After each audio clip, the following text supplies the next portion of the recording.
Donc bonjour, une vidéo en réaction à notre voyage qu'on a fait au niveau du SAMU social agricole national. On a regroupé les associations, nos associations agricoles de défense du monde agricole pour créer donc le SAMU social national agricole.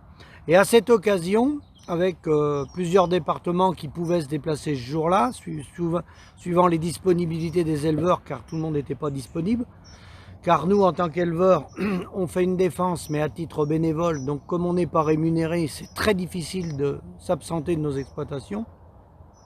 On s'est retrouvés dans le Gers. Et nous, étant des Pays de la Loire, on a parcouru un petit peu le Gers. Et on a été très, très frappés, car dans le Gers, nos collègues qui sont à la défense des agriculteurs, à travers le SAMU Social 32 depuis plusieurs dizaines d'années, le préfet du Gers leur a expliqué depuis des années et des années qu'il y avait deux niveaux au niveau agricole de compétences. Il y avait les référents et les compétents.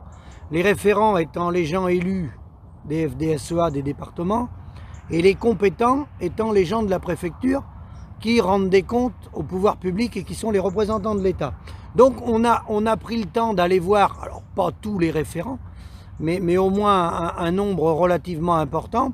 Et à ma grande surprise, ces gens-là font une déclaration PAC, on a été vérifié un petit peu, on a vu des dépôts de ferraille, on a vu des ferrailleurs, je ne savais pas que c'était des exploitations agricoles. Alors comme référent, bravo, donner des leçons au reste de la société et avoir des exploitations dans cet état-là, bravo. Voir ce qu'on a vu, des terrains totalement nivelés, arrachés, boucher les fossés, arracher les haies sans autorisation, bravo. Donc voilà de quoi on parle quand on parle de référents, des gens qui se sont mis bien au chaud auprès des bras de l'État, qui vivent plus de l'agriculture, mais sur le dos des agriculteurs. Donc je tenais à faire une vidéo choc pour dénoncer ces pratiques qui malheureusement existent quasi dans tous les départements. Voilà.